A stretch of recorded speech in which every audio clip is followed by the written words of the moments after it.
بنگال والوں اگر برا نہیں مانے تو ایک بات کروں ہاتھ جوڑ کے، مسجدوں کے 2-2 کروڑ کے مینار بنانے کی بجائے کوشش کرو کہ وہ 2-2 کروڑ غریبوں پہ خرچ کرو اور ان کو مضبوط کرو۔ اگر ہماری قوم 10 سال میں مضبوط ہو گئی تو 2 نہیں بلکہ 10 کروڑ کے مینار ہم بنا سکیں گے۔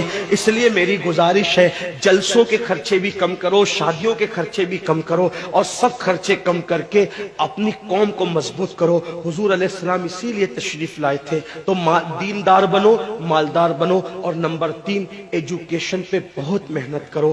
کوئی بھی جاہل نہ رہے، کوئی بھی ان پڑھ نہ رہے، خوب پڑھاؤ اپنے بچوں کو۔ 10ویں 12ویں تک کبھی مت رکنا، بلکہ اپنے بچوں کو IAS بناؤ، IPS بناؤ، ڈاکٹر بناؤ، انجینئر بناؤ۔ ڈاکٹر بھی BUMS والا مت بناؤ بلکہ MD اور اعلیٰ سے اعلیٰ ڈگری دلاؤ۔ اب آپ کہیں گے مولانا پیسے نہیں ہے، میں آپ سے کہتا ہوں ہر سال عید پہ نیا کپڑا نہ بنانا پڑے نہ بناؤ، دھلے ہوئے کپڑوں پہ عید کر لو، لیکن اپنے بچوں کی تعلیم پہ خرچہ کرو۔ اسی طریقے سے کسی اور جگہ پر پیسے لگانے کی بجائے 10 سال اگر ان 3 نکات پر آپ نے محنت کر دی، دیندار بنو، مالدار بنو اور ایجوکیشن کو عام کرو، ہر بندے کو پڑھا لکھا بناؤ۔ آپ کہیں گے مولانا نوکری نہیں ملتی، میں کہتا ہوں ہم نوکری کے لیے نہیں پڑھتے، ہم اچھا انسان بننے کے لیے پڑھتے ہیں۔ اس لیے کہ پڑھے لکھے کی تجارت میں ان پڑھ کی تجارت میں فرق ہے، پڑھے لکھے کی گفتگو میں ان پڑھ کی گفتگو میں فرق ہے، پڑھے لکھے کے اٹھنے بیٹھنے میں ان پڑھ کے اٹھنے بیٹھنے میں فرق ہے۔ دیکھو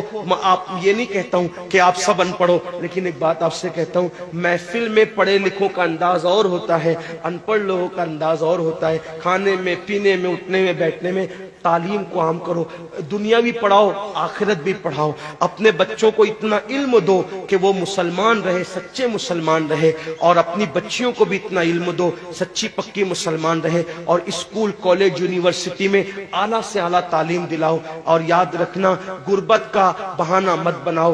بیٹیا کی شادی ہوتی ہے تو لاکھوں روپے کہاں سے آتے ہیں، اور آپ سے کہتا ہوں 8 گھنٹے محنت کرنے کی بجائے 16 گھنٹے محنت کرو، محنت میں پیچھے مت ہٹو، اپنے بچوں کو پڑھاؤ۔ صرف 10-12 سال ہندوستان کے تمام مسلمان محنت کر کے اپنے بچوں پہ محنت کر لیں، کوشش کر لیں، کاوش کر لیں، تو دیکھنا نقشہ بدل جائے گا۔ یہ بھی آپ سے کہتا ہوں، ایک بات کہتا ہوں، منع نہیں کر رہا ہوں، اگر مجھ سے غلطی ہو تو میرے علماء اصلاح کریں گے، آپ میری ذات کو دیکھ کے قبول نہیں کرنا۔ باپ کے چہلم پر 40 دیگ پکانے کی بجائے 1 دیگ پکاؤ، ان 40 دیگوں کا خرچہ بچا کر کسی بچے کی تعلیم پر اپنے باپ کے ایصال ثواب کے لیے خرچہ کر دو۔ پیر صاحب کے مزار پر 1 لاکھ کی چادر لا کے ڈالنے کی بجائے 100 روپے کی چادر ڈال دو، باقی کے پیسے بچا کر غریبوں کی تعلیم پہ خرچہ کر دو۔ پیر صاحب کے ایصال ثواب کے لیے وہ اس 1 لاکھ کی چادر سے جتنا خوش ہوں گے، وہ 100 روپے کی چادر سے بھی اس سے زیادہ خوش ہوں گے، کیونکہ آپ نے کسی کو اٹھا دیا، کسی کو آپ نے ترقی پہ لے گئے۔ ایک بات کہتا ہوں، میرا پیر جنتی ہے تو میرے پیر کو میری 1 لاکھ کی چادر سے کیا غرض، اس کو تو جنت میں اس سے بہتر لباس مل چکا ہے، اس کو تو 1 لاکھ کا اس سے بہتر لباس مل چکا ہے۔ تو یہ باتیں تلخ لگے معاف کرنا، لیکن آپ سے ایک بات کہتا ہوں، رسومات سے نکلو، حقیقتوں کی طرف آؤ، رسومات سے نکلو، سچائیوں کی طرف آؤ۔ ایک دوسرے کو گرانے کی کوشش مت کرو، ایک دوسرے کو اٹھانے کی کوشش کرو، آپس کے جھگڑے ختم کرو۔ تیرا سلسلہ بڑا، میرا سلسلہ بڑا، تیری برادری بڑی، میری برادری بڑی، تیرا پیر بڑا، میرا پیر بڑا۔